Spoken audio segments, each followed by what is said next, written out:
Bismillahirrahmanirrahim. Assalamualaikum warahmatullahi wabarakatuh. Alhamdulillahi rabbil alamin. Allahumma salli wa sallim ala sayyidina Muhammad wa ala alihi wa ashabihi ajma'in. Subhanaka la ilma lana illa ma 'allamtana innaka antal alimul hakim. Allahumma inna nas'aluka ilman nafi'a wa rizqan tayyiba wa 'amalan mutaqabbala. Allahumma ja'alna min ahli al-Qur'an min ahlika wa khassatika ya rabbal alamin. Amma ba'd. Sahabat Al-Quran yang dirahmati oleh Allah Subhanahu wa taala, pada kesempatan yang berbahagia ini kita akan melanjutkan belajar kita ya tentang menghafal Al-Quran dan bagaimana cara mengatasi hafalan Al-Quran agar tidak mudah hilang dan terlupakan. Pada episode kali ini kita akan belajar tentang buku sistem hafalan Al-Quran Mutqin seperti surat Al-Fatihah. Bagaimana setelah kita menghafal Al-Quran, hafalan yang kita sudah hafalkan itu tidak mudah hilang atau tidak mudah terlupakan, atau bisa lancar seperti kita menghafal surat Al-Fatihah insya Allah. Sebagai prolog sahabat Al-Quran, tentunya bagi Anda yang sering menghafal Al-Quran, itu sering sekali mengalami kejadian seperti ini. Misalnya, Anda baru menghafal surat tertentu atau satu halaman tertentu dari Al-Quran, kemudian Anda sudah setorkan, ya. Tidak lama kemudian setelah disetorkan, itu hafalan Al-Quran tadi lambat laun lupa atau hilang seperti itu. Kalau misalnya pagi disetorkan, tiba-tiba kok nanti siang sudah hilang atau lupa, atau dibiarkan sampai sore dan malam, sudah hilang seperti itu. Atau kasusnya seperti ini sahabat Al-Quran. Ya, ketika kita mau menghafal satu surat tertentu misalnya, atau satu juz di dalam Al-Quran, hari ini kita menghafal dengan hafalan yang sangat lancar. Oke, besok kita mau menambah hafalan baru misalnya. Ternyata hafalan yang kemarin itu sudah mulai lupa. Kita tambah hafalan baru, dan hafalan yang lama itu semakin lama semakin hilang dan lupa.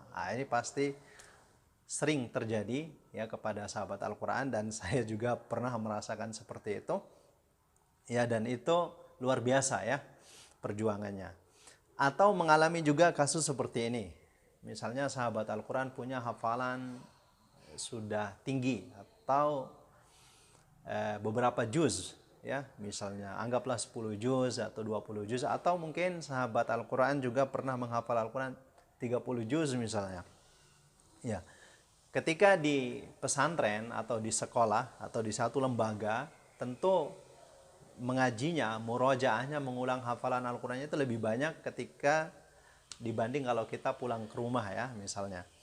Anggaplah kita pulang ke rumah, kita libur otomatis tingkat bacaan Al-Quran kita itu lebih sedikit daripada ketika kita berada di satu lembaga atau satu komunitas yang penghafal Al-Quran. Anggaplah kita liburnya seminggu atau beberapa hari. Ternyata ketika kita tidak mengulangnya atau kita tidak murojaah hafalan Al-Quran tersebut, bisa dipastikan pasti lupa atau hilang Begitu kembali ke pondok pesantren atau kembali ke lembaga tahfiz, kita ulang lagi gitu, seperti menghafal yang baru. Nah, ini kejadian yang ini sering sekali terjadi.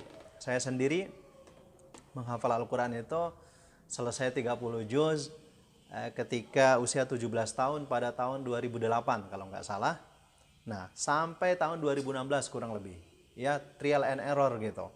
Hafalan Al-Qurannya lancar, tidak diulang beberapa hari, hilang. Diulang lagi lama, kemudian ditinggalkan beberapa hari, seminggu, hilang, lupa. Begitu terus. 8 tahun kurang lebih trial and error. Saya terinspirasi dengan dua orang Yang pertama itu Profesor Dr. Ahmad Aisyah Al-Mi'sarawi. Beliau mengatakan, ana mundu khamsina sanah lam aqra'il Quran minal mushaf. Saya lebih dari 50 tahun belum pernah baca Al-Quran dari mushaf. Artinya beliau selama 50 tahun itu lebih selalu membaca hafalan Al-Quran beliau dengan kekuatan ingatan atau hafalan beliau. Nah, kemudian saya juga punya sahabat, punya teman, seorang pembisnis ya, properti dan importir kurma, itu lebih dari 20 tahun mengulang hafalan Al-Qur'annya dengan hafalan, dengan kekuatan ingat tanpa lagi memegang mushaf Al-Quran. Dan ini luar biasa, ini menjadi inspirasi buat saya. Insya Allah kita juga bisa menjadikan hafalan Al-Quran kita mutqin seperti surat Al-Fatihah. Kalau kita mengulang murojaah hafalan Al-Quran kita, tidak perlu lagi pakai mushaf Al-Quran. Insya Allah kita bisa dengan izin Allah mengandalkan kekuatan ingatan kita atau kekuatan hafalan Al-Quran kita. Dan ini sebenarnya terjadi di zaman Rasulullah Sallallahu Alaihi Wasallam ya. Karena kita ketahui selama 23 tahun Al-Quran itu diturunkan, 13 tahun di kota Mekah, Makkiyah, dan 10 tahun di kota Madinah atau disebut Madaniyah, seperti itu. Kan masa-masa seperti ini Al-Quran itu diperdengarkan ya, banyak diperdengarkan, para sahabat belajar dari Rasulullah ya, dan begitu seterusnya. Kemudian nanti di zaman Utsman baru ada pembukaan mushaf Al-Quran. Jadi sahabat-sahabat dulu itu hafalan Al-Qurannya mutqin sekali ya, insya Allah seperti surat Al-Fatihah. Karena kan tidak bisa dibayangin ya, kalau para sahabat itu mau murojaah, mengulang hafalan Al-Qurannya sambil memikul pelepah kurma gitu ya, atau membawa tulang belulang. Karena kan Al-Quran pada saat itu ditulis di bebatuan, kemudian di pelepah kurma, di tulang belulang, dan seterusnya. Nah, ini yang kita perlu tiru ya dari para sahabat ya, bahwa bagaimana mereka mengingat hafalan Al-Quran beliau, memurajaah hafalan Al-Quran beliau dengan kekuatan ingatan seperti itu ya, tanpa mushaf Al-Quran. Nah, seperti mushaf Al-Quran berjalan insya Allah, yang tidak lagi memerlukan mushaf Al-Quran. Karena kalau hafalan Al-Quran kita mutqin seperti surat Al-Fatihah, kita bisa baca kapan saja, di mana saja, tanpa bergantung sama mushaf Al-Quran. Ya, karena orang zaman sekarang itu banyak ilmunya atau banyak hafalannya itu tergantung dari colokan listrik. Kalau HP-nya lowbat, ya ilmunya lowbat juga. Kalau laptopnya lowbat, ya ilmunya hilang. Karena semua ilmu ada di handphone, semua ilmu ada di laptop seperti itu.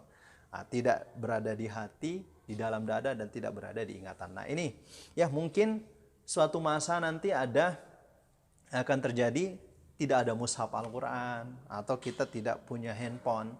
Nah, bagaimana cara kita mengulang hafalan Al-Quran kita kalau hafalan kita tidak lancar? Nah, kita akan kerepotan cari mushaf Al-Quran, begitu kan? Cari Al-Quran digital dan seterusnya. Nah, enaknya kalau hafalan Al-Quran kita sudah mutqin seperti surat Al-Fatihah, kita bisa mengaji kapan saja, di mana saja, tanpa mengenal waktu dan tempat. Ya, baik dalam keadaan sholat, safar, mengantri, atau apa saja kita bisa membaca Al-Quran, ya hafalan kita seperti kita membaca surat Al-Fatihah insya Allah. Nah, pada kesempatan yang berbahagia ini saya akan sharing sahabat Al-Quran, ya bagaimana sistem hafalan Al-Quran itu bisa mutqin seperti surat Al-Fatihah. Tentunya ini saya sudah praktekkan dulu ya, Alhamdulillah. Nah, setelah maksimal dipraktekkan, baru saya berani share kepada sahabat Al-Quran. Mudah-mudahan harapannya ini bisa juga diterapkan individu sendiri atau di dalam lembaga yang sahabat Al-Quran miliki seperti itu. Ya, sistem hafalan Al-Quran mutqin seperti surat Al-Fatihah di sini ada 7 level. Ya, ada 7 level sahabat Al-Quran. Dan setiap levelnya kita harus menikmatinya, menjalani prosesnya gitu ya. Jangan tergesa-gesa gitu ya. Ya, yang jelas patuhi semua aturannya, semua petunjuknya dari sistem hafalan Al-Quran mutqin seperti surat Al-Fatihah ini. Ya, saya akan langsung mengutip dari buku yang saya tulis langsung, yaitu buku Sistem Hafalan Al-Quran Mutqin seperti surat Al-Fatihah. Baik sahabat Al-Quran, kita akan memulai ya. Level yang pertama dalam sistem hafalan Al-Quran itu disebut dengan level Al-Hifz. Nah, apa itu level Al-Hifz sahabat Al-Quran? Level Al-Hifz itu adalah level di mana kita menyetorkan hafalan Al-Quran kita. Ya, misalnya nih, sahabat Al-Quran sudah menghafal satu surat misalnya, atau satu halaman. Nah, setelah dihafal, itu kan harus disetorkan ya. Nah, proses menyetorkan hafalan Al-Quran itu disebut dengan level al-hifz. Nah, apa saja yang dilakukan ketika kita menyetorkan hafalan Al-Quran kita atau pada level al-hifz ini? Ada beberapa petunjuk dan arahan yang sahabat Al-Quran harus patuhi. Misalnya, saat menyetorkan hafalan Al-Quran atau saat melakukan al-hifz, ya, kita yang menyetorkan hafalan Al-Quran itu tidak boleh memegang mushaf Al-Quran. Ya, baik memegang secara langsung seperti ini atau di pangku atau disimpan di saku baju atau melekat di tubuh kita. Tidak boleh ada mushaf Al-Quran, jauhkan. Nah, kita menyetorkan hafalan Al-Quran dengan kekuatan ingatan, dengan kekuatan hafalan kita, ya. Yang boleh memegang Al-Quran, yang boleh melihat mushaf Al-Quran itu guru pembimbing Al-Quran kita, karena beliau yang akan mengoreksi kesalahan hafalan Al-Quran kita apabila terjadi seperti itu. Kemudian di saat kita menyetorkan hafalan Al-Quran kita, itu sebaiknya hafalan Al-Quran yang benar-benar lancar dan bagus, ya. Ya, jangan sampai lebih banyak tersendat-sendatnya karena banyak yang lupa atau banyak yang salah. Kalau bisa maksimal kesalahannya 3. Kalau bisa maksimal kesalahannya 3. Lebih dari 3, sebaiknya disuruh mundur dulu, diperbaiki hafalan Al-Qurannya lagi. Nanti kalau lancar silahkan distorkan, seperti itu. Kemudian kalau bisa saat store hafalan Al-Quran itu, ya, minimalnya 1 ayat, minimal, ya. Kalau ayatnya belum sempurna jangan. Kalau maksimalnya terserah sahabat Al-Quran mau 3 halaman, 5 halaman, setengah juz, sesuai dengan kemampuan lah seperti itu. Tapi kalau minimal 1 ayat, jangan sampai kita store yang tidak sempurna 1 ayat seperti itu, ya. Nah, ketika terjadi kesalahan, misalnya murid, ya, store hafalan atau peserta yang store hafalan, itu guru pembimbing Al-Quran sebaiknya jangan langsung mengoreksi hafalan Al-Qurannya. Jadi biarkan dulu, punya waktu untuk berpikir gitu, ya. Jadi punya waktu untuk berpikir. Kalau misalnya sudah kita kasih waktu untuk berpikir tetap salah atau lupa, nah baru kita beritahu. Nah, jadi kasih kesempatan jeda beberapa waktu supaya dia berusaha mengingat sendiri seperti itu. Kemudian, nah, hafalan Al-Quran yang baru kita setorkan, kepada guru pembimbing Al-Quran kita, meskipun lancar, ya, meskipun kuat, tidak terjadi kesalahan saat menyetorkan hafalan, nah ini statusnya masih berada di memori ingatan jangka pendek. Ya, jangan bangga dulu, jangan senang dulu, ya.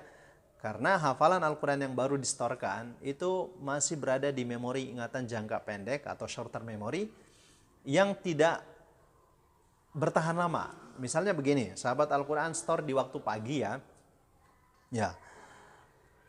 Karena dia berada di memori ingatan jangka pendek, mungkin zuhurnya dia sudah mulai kabur gitu, ya, sudah mulai hilang, atau nanti mungkin asarnya juga sudah mulai lupa gitu, ya.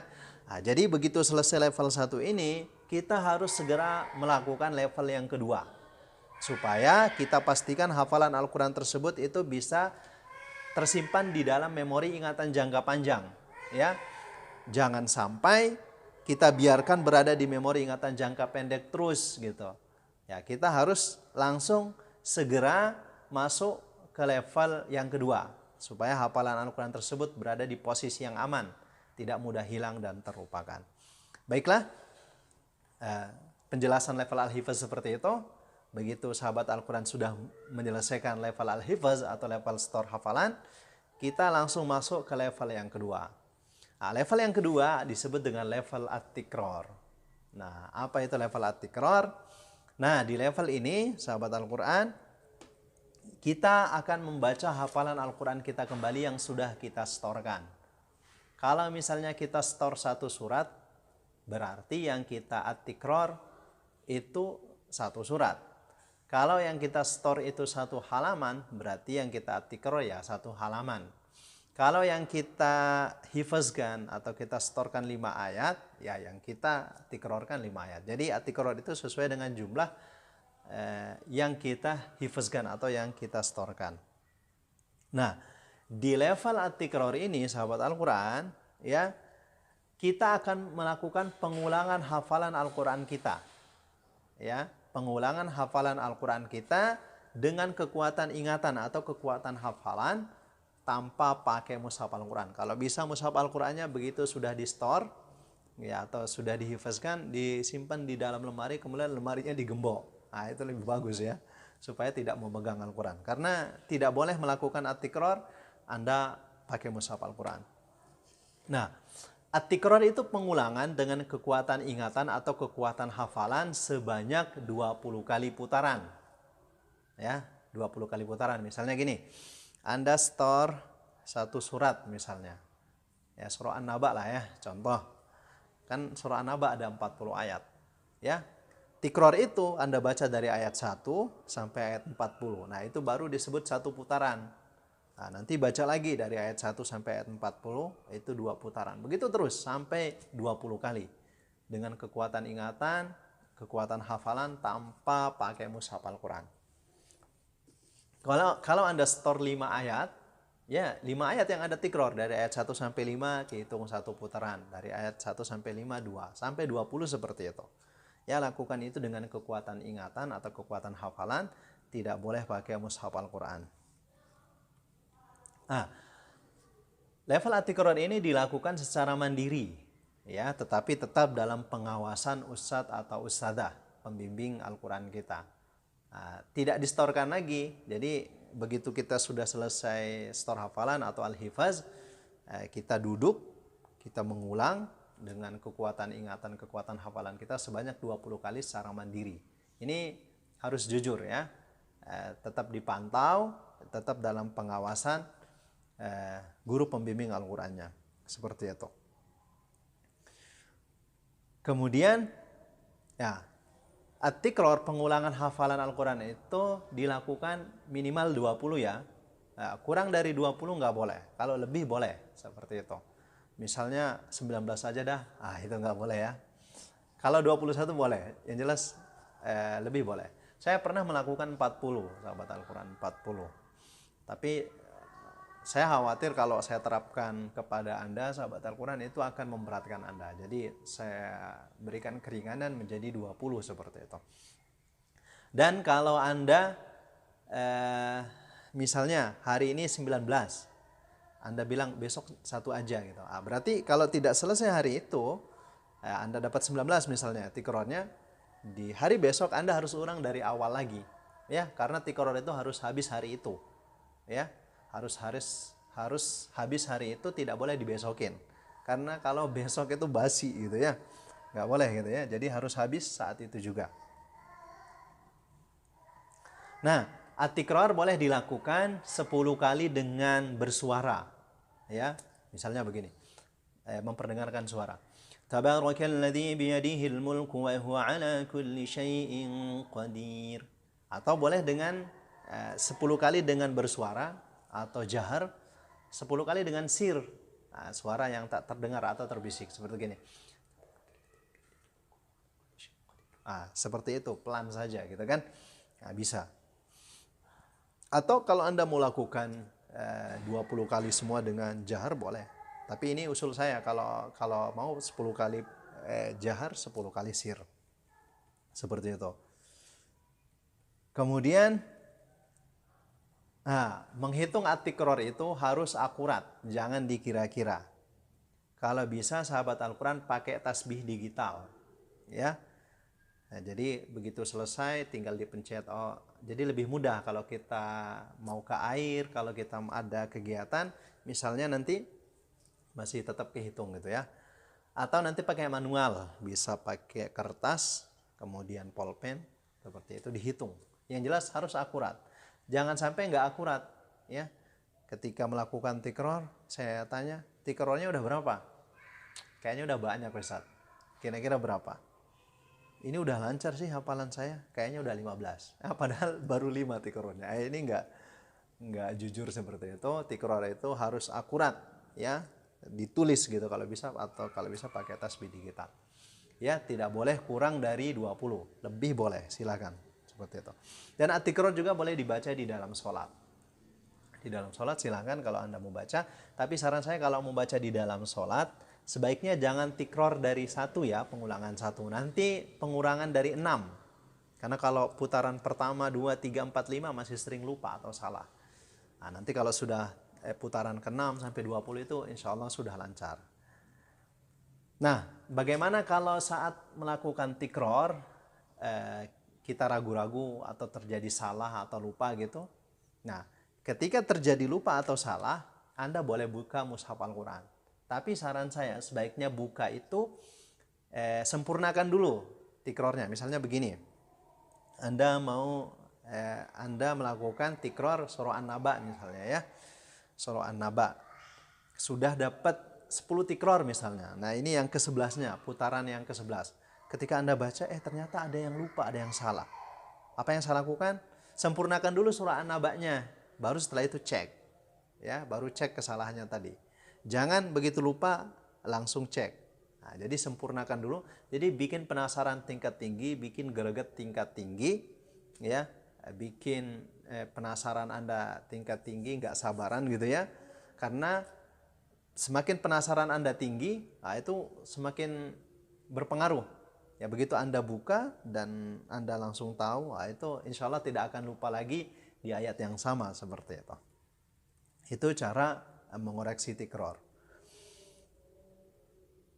Nah, jadi teknis tikror yang betul itu, pengulangan yang betul itu dilakukan dengan kekuatan ingatan tanpa mushaf Al-Quran. Ingat ya, sahabat Al-Quran, kalau saya tanya, tikror 20 dengan tikror 100 itu lebih bagus mana? Nah jawabannya tergantung caranya.